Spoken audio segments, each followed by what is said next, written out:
بسم الله الرحمن الرحیم. این سنگ تراشی آقای باقری هستش. پک آماده کردیم برای جاج روده. دو قاب زیرش کریستال، سنگ روش هم نانو خارجیه و عکس رنگی با نانو ایرانی. کار خیلی فوق‌العاده قشنگ با جاج روده برای مشتریمون تو جاج رود. بسیار هم عالیه کارش.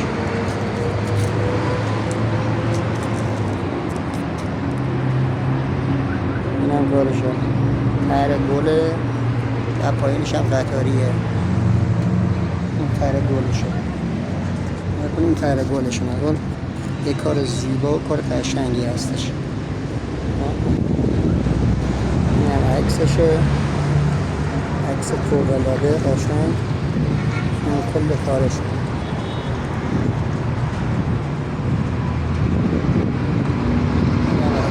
عکس سیاسی و عکس رنگی.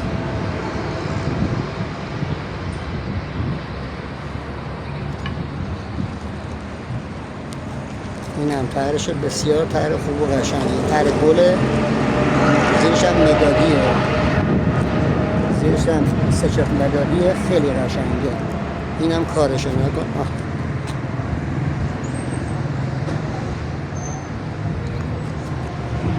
این هم کارشه.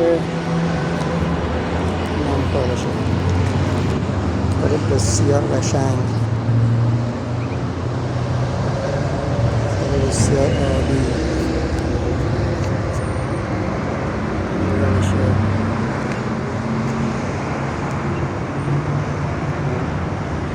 این هم سنگ فروشی آقای باقریه. این هم پک کردم آماده کردیم برای مشتری. این هم سنگ تراشی آقای باقری هستش.